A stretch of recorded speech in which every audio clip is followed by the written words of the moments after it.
Hey guys, welcome back to another first prize study. This position is white to play and win, despite the fact that black has a queen. Generally speaking, 3 pieces against the queen is not going to be able to win, but in this particular position, there are some very clever tricks that white has. Big shout out to Ryan for sending me this position. He sent me some other ones as well. We've already looked at one of those other ones on the channel, and so thank you again, Ryan, for sending this. Really do appreciate these fantastic studies. Before I say too much, if you would like to pause and try to find the winning move for white to play and win. As a reminder, white is going this way with the pawns, and black pawns are going this way. Go ahead and do that, and then we'll talk about the solution.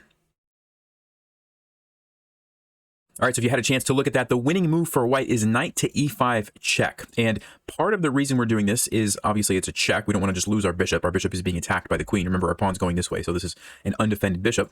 But we're also unleashing the bishop along this diagonal, which is going to play a role in the future. And if you said knight to d4 check, which is another knight check, you would be wrong because now black can play the move king to f2, and we no longer have any more knight checks. This is a pattern you want to remember just in playing regular chess. Whenever the knight and the king are in this, where there's one space in between on a diagonal, so like this is the space in between, it's going to take the knight 3 moves at a minimum to put the king into check. So something like this, 1, 2, 3, would finally put the king in check, but it takes a while. Okay, so that's kind of important. When we go to e5, if black now plays king to f2, we do have this knight to g4 check, which we're going to come back to in just a second. So that's kind of the point. Knight to e5 is how we kick things off. Okay, so black plays the move king to f2. Now, black does have a few other legal moves, but they don't really make sense. So, for example, king to e4. Remember, the queen and the king are now still on this diagonal, and so we simply skewer the king and queen, and black is obviously going to lose. And then the other move that black could try would be king to g2. But again, it's on the same diagonal. It doesn't make sense. Black's going to be losing the queen. All right. So because of that, black plays the move king to f2. And now we have to make a decision. We have 2 checks that we can choose from. We can capture the pawn with check here, or we can play knight to g4 check. Which one do you think is the better option, and why? Well, if you had a chance to look at that, the correct move is actually knight to g4 check, and it's really amazing why that is the reason. So, this makes a lot of sense because we're getting a check. We're also getting rid of one of black's pawns. Why wouldn't we want to take this way? Here's what black is going to do. King to g2. We're going to go for the skewer, okay, winning the queen, which looks like, hey, we're about to win, right? Black's going to play the amazing move c6. And you might think, okay, I don't care. I'm taking the pawn, right? And now black plays another amazing move. If you'd like to pause and try to find it before I tell you, what do you think black's going to play here? Well, if you said king to f1, you are correct. Black's going to ignore the free bishop over here, move the king to f1, and the point is that if we take the queen now, guess what? This is a stalemate. Okay, black cannot move because all of our pieces are controlling all these squares. Stalemate, right? So very, very nasty trap that we do have to be careful and watch out for. Okay, so now that we kind of know the idea, you might be wondering, okay, what's the deal about knight to g4? Can't black do the same little trick? Like, what's the idea? So let's take a look.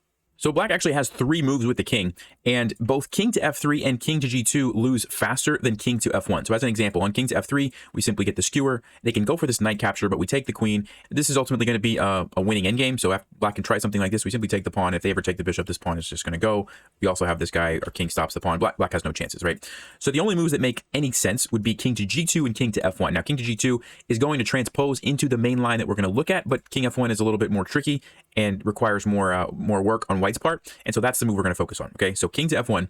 So now we continue with the knight checks on the king. Knight to e3 check. The king has to move. Knight to d1 check. And here's the point behind all this maneuvering with the knight. Now we've positioned our knight down here to where if the king tries to go back, which is what black has been doing this whole time, now we have a separate move, bishop to h3 check, and the king is completely trapped. Has to give up the queen, and then we simply trade. This pawn pushes, and black obviously can't do anything with his 2 pawns. We have them nicely blockaded, and we win. Okay. So because of that, black can't go back, and they have to either go up or over to g2. So if they go to f3, we simply get the skewer. There's no stalemate trick here. The king's going to have to, move out, and then we simply take the queen. So king to g2 is really the only move that makes sense. All right. Again, we throw in the check. Black plays c6. Now you already know the idea behind this move, right? Black is setting up that stalemate trick. Okay, so we take it. And now the move that we saw before, king to f1. And again, it's the same idea, right? If we take the queen, this is a stalemate. I think in the other version that we looked at, the knight was sitting over here on g4 controlling the square. Here it's on d1. Same idea though, right? We can't take it because all of these squares are controlled and black has no legal moves. Therefore, the game is a tie and it's a stalemate. Okay, so this is a good moment if you would like to pause. What is the winning idea from this position now that you kind of know what black's trap is? So if you'd like to pause, go ahead and do that now. All right, so the move is knight to e3 check, and the point is that now that we have captured that c-pawn with this kind of maneuver here, we actually want to reposition our knight from d1 to g4. Why? Because on g4 it defends our bishop, and that's going to be important in just a second. Remember, this pawn's going forward, so this bishop is undefended at the moment. But after we maneuver our knight around, that's different. King goes up, we go back to g4, and now the bishop is defended. Okay, so king goes back. All right, and now that we've maneuvered the knight from here over to here so that our bishop is defended, we can actually play an incredible move which puts black into Zugzwang. And if you're unfamiliar with that term, it simply means black would like to be able to just pass, but they can't and they have to play a bad move. So how do we do that as white? What move should we play?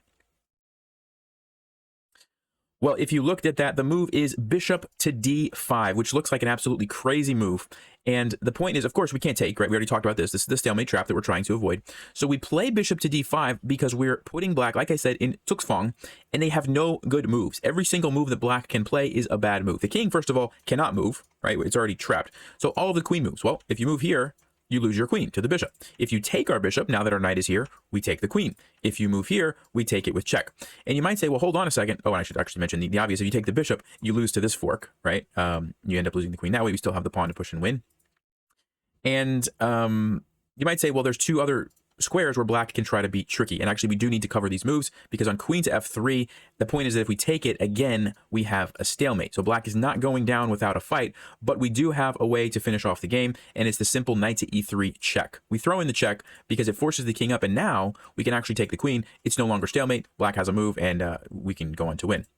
All right, so black's final try, queen to e4. Same idea. If we take it, it's a stalemate. So what do we play in this position? Well, it's actually the same move, knight to e3 check, which forces the king up. Again, we still cannot take the queen, though, because we still have the same problem of stalemate, but we can throw in the final move of this study, bishop to g1 check, which at this point, it's basically over. Black has to take the bishop or take the pawn, and whatever they do, we simply take the queen, and now it's no longer a stalemate, and we can push this, get a queen, and win easily. So lots of tricks, lots of stalemate traps that black had at their disposal, but ultimately we were able to get the win using some very clever maneuvering with the knight. So hope you guys enjoyed that. I'll see you next time over in this video. As always, stay sharp, play smart, and take care.